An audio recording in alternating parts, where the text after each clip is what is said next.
নমস্কার বন্ধুরা, আমি আবারও চলে এসেছি আপনাদেরকে গল্পের জগতে নিয়ে যাব বলে।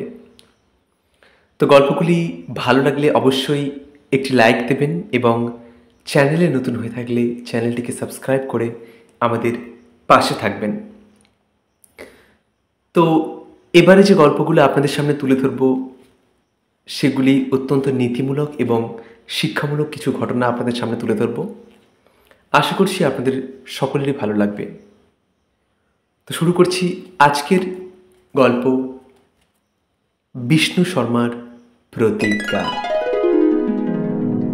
আজ থেকে প্রায় ১,৫০০ বছর কিংবা তারও বেশি দক্ষিণ ভারতে মহিলারূপ নামে এক বিরাট রাজ্য ছিল। রাজার নাম ছিল অমর শক্তি। সারা ভারতবর্ষে তার সুনাম ছড়িয়ে পড়েছিল। বহু গুণের অধিকারী ছিলেন তিনি। যেমন বিদ্যাবুদ্ধিতে, তেমনি বীর হিসাবেও তার খ্যাতি ছিল। আবার দাতা হিসাবেও তার তুলনা মেলা ভার। সে কারণে সেই সময়ের সমস্ত অমর শক্তিকে মান্য করত। সবই ছিল রাজার, কেবল মনে সুখ ছিল না। রাজার ৩টি ছেলে ছিল। তারা ছিল একেবারেই অপদার্থ। তাই ছেলেদের জন্য রাজা সব সময় মনমরা হয়ে থাকতেন। মুখে হাসি ছিল না। ভাবতেন, তিনি যেদিন থাকবেন না, রাজ্য চালাবে কে? রাজার সেই মুখ দেখে মুখ্য আমাত্য একদিন জিজ্ঞাসা করল, মহারাজ, আপনার শরীর খারাপ কি? আপনি এমনি মনমরা হয়ে থাকছেন কেন? রাজা তাকে সব খুলে বললেন, ছেলেদের জন্যই তার এই হাল। মূর্খ ছেলের থেকে ছেলে না থাকা অনেক ভালো। আমার তোরা সবাই মিলে বলল, মহারাজ, তবে রাজবৈদ্যকে খবর দেয়া হোক। রাজা হাসলেন, বললেন, রাজবৈদ্যর সাধ্য নেই আমার এই রোগ সারাবার। আমার আকাট মূর্খ ছেলেরা বিদ্যা লাভ করে যদি মানুষের মতো মানুষ হতে পারে, তবেই আমার এই রোগ সারবে। আপনারা যদি পারেন আমায় এর একটা সুপরামর্শ দিন।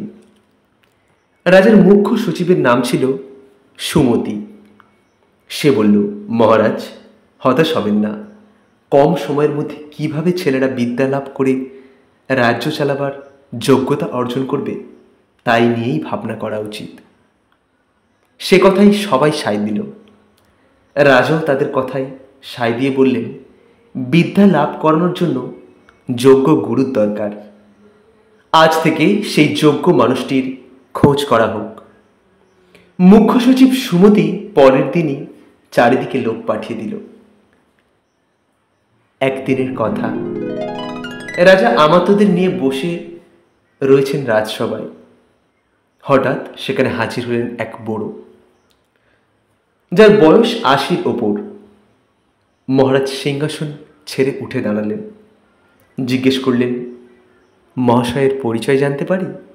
বুড়ো বললেন, আমার নাম বিষ্ণু শর্মা। আসুন আসুন, আপনি আমার রাজসভা ধন্য করুন। আপনি সেই যোগ্য মানুষ যার হাতে আমি আমার ছেলেদের ভার অনায়াসেই তুলে দিতে পারি। রাজার আতিথ্যে বিষ্ণু শর্মা ভারী খুশি হলেন। তিনি রাজার মান রাখতে আসনে উপবেশন করলেন।